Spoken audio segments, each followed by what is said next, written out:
In the name of Allah, who is the most beneficent and the most merciful, I hope that you are in a good best health and spirit. This is me Abdul Rahman Yasin. बात करेंगे पाक study के बारे में. जो अहम तरीन MCQ है उसको डिस्कस करेंगे. दोस्तों आज का जो लेक्चर है वो लेक्चर 11 है. आप मेरे प्रीवियस लेक्चर भी सुन सकते हैं और अपना लेट क्लियर कर सकते हैं. सिंपली आपने सर्च में जाना है और लिखना है let test series lecture 1, let test series lecture 2. इसी तरह मेरे प्रीवियस सारे लेक्चर आप सुन सकते हैं. आज का जो हमारा लेक्चर 11 है ये पाक स्टडी के बारे में है. आज सिर्फ हम MCQs को डिस्कस करेंगे. जो वो पॉपुलर MCQ जो बहुत ही अहम तरीन MCQs हैं वो हम डिस्कस करेंगे. तो पहला MCQ मैं डिस्कस करने जा रहा हूँ वो है जी, who among these in Pakistan first blind जज. पहला पाकिस्तान का ब्लाइंड कहते हैं अंधा. पहले पाकिस्तान का पहला ब्लाइंड जज कौन था? 4 नाम दिए जाएंगे आपको: मुश्ताक भट्टी, यूसुफ सलीम, नज़ीर अहमद और फ़हीम अहमद. तो Yusuf Salim was the first blind judge in the history of Pakistan. जो यूसुफ सलीम साहब थे वो पाकिस्तान के पहले जो थे वो ब्लाइंड जज थे. उसके बाद सेकंड MCQ की तरफ बढ़ें. वो है जी, पाकिस्तान का जो एनुअल बजट है वो कौन पास करता है? The annual budget of Pakistan is pass by dash. Pakistan का एनुअल बजट कौन पास करता है? पाकिस्तान का जो एनुअल बजट होता है वो पार्लियामेंट पास करता है.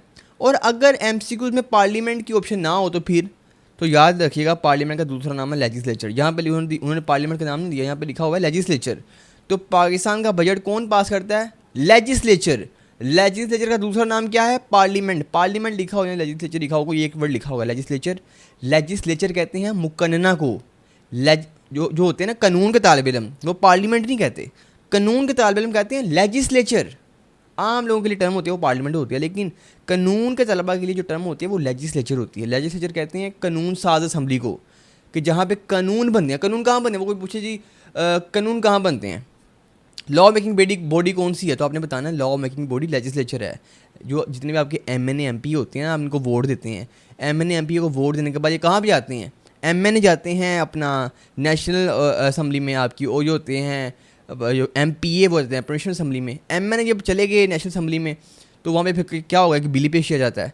तो अगर 51% लोग बिल पे साइन करते हैं उसको तो वो बिल लॉ बन जाता है. तो लॉ कौन बनाता है? National assembly and senate. National assembly senate को कलेक्टिवली क्या कहते हैं? पार्लियामेंट. और पार्लियामेंट को जो सही वर्ड है जो लॉ की लैंग्वेज में वो है लेजिस्लेचर. तो पाकिस्तान का एनुअल बजट कौन पास करता है? लेजिस्लेचर. कानून कौन बनाता है? लेजिस्लेचर. आगे चलते हैं.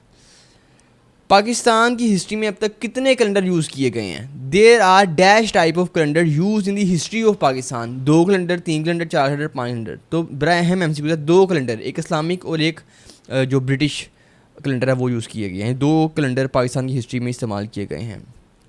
उसके बाद एक अहम तरीन MCQ, the grand trunk road और GT road is one of the south Asian oldest and longest major road. It traveled through Pakistan and Bangladesh only. Pakistan and India only. Pakistan, Bangladesh and India only. तो Pakistan, India and Bangladesh ये best जो है ना वो MCQ से. अच्छा, अगली बात इससे भी ज़्यादा अहम है. When the College of Physical Education was established at Walton, Lahore. यानी कि कब जो था वो फिज़िकल एजुकेशन का इदारा पाकिस्तान में कायम हुआ? वाल्टन में. कब हुआ? 1950 में. ये पहला भी है इदारा जो कायम हुआ अपना लाहौर के अंदर.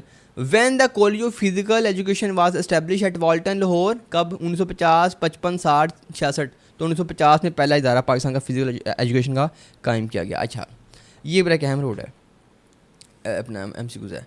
Eight the time of independence, आज़ादी के दौरान, which bank has gift loan in millions to the government of Pakistan. आज़ादी के वक्त किस बैंक ने पाकिस्तान को सबसे ज़्यादा लोन दिया था? HBL ने, UBL ने, NBP ने. तो HBL, हबीब बैंक लिमिटेड, HBL ने पाकिस्तान को सबसे ज़्यादा लोन दिया था, मिलियंस में दिया था. अच्छा जी, अगला MCQ जो इससे भी ज़्यादा अहम हो सकता है. किताबुल हिंद किसकी तसानीफ़ है? किताबुल हिंद किसने लिखी है? ये बड़ा अहम MCQ है. किताबुल हिंद किसकी तसानीफ़ है? किसने किताब लिखी है किताबुल हिंद? महमूद गज़नवी ने लिखी है, अलाउद्दीन ने लिखी है, कुतुबुद्दीन ऐबक ने लिखी है, अल बैरूनी ने लिखी है. किसने लिखी है? अल बैरूनी ने. ये देखो, ये लिख लेना, ये बड़े अहम MCQs हैं. अल बैरूनी ने किताबुल हिंद लिखी है. ये मेरे पास ना, मैं आपको 4 लेक्चर दूंगा. बड़े अहम जो MCQs होंगे ना, बड़े इंपॉर्टेंट MCQs होंगे, वो दूंगा मैं आपको, ठीक है. उसके बाद अच्छा जी, ये भी एक सोशल तो नहीं है, खैर हिस्टोरिकल है। Which of the following assets have discover इन हड़प्पा, हड़प्पा में कौन से एसेट्स को जो है ना वो दरियाफ्त किया गया? सील्स को दरियाफ्त किया गया, सॉलिड क्ले को अपना किया गया, गोल्ड को किया गया, या बोथ एंड बी?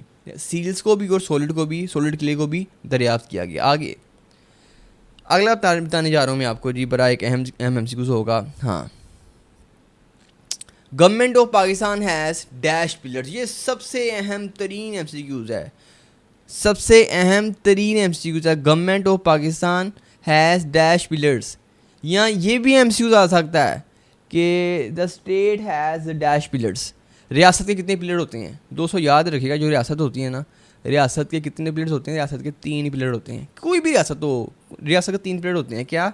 एक लेजिस्लेचर जिसने कानून बनाना है, एग्जीक्यूटिव और अपना जुडिशरी, 3 एलिमेंट होते हैं। पाकिस्तान गवर्नमेंट के भी 3 पिलर्स हैं। कौन कौन से हैं? कोई पूछे कि पाकिस्तान की जो अपना पाकिस्तान की जो स्टेट है, रियासत है पाकिस्तान की, कितने पिलर्स हैं? तो आपको पता होना चाहिए, लेजिस्लेचर, एग्जीक्यूटिव एंड अपना जुडिशरी, जो 3 एलिमेंट है जो है ना वो पाकिस्तान। ये वो अहम तरीन एमसीक्यू से जो हमने डिस्कस किए, ये हैं तो थोड़े लेकिन बड़े इंपॉर्टेंट हैं। बाकी मैं आपको मटेरियल ज़रूर प्रोवाइड करता हूँ, आपने कहाँ से डाउनलोड करना है मैं आपको नेक्स्ट वीडियो में बताता हूँ। अब तक के लिए इतना था। अब्दुर्रहमान यासीन को दीजिए इजाज़त।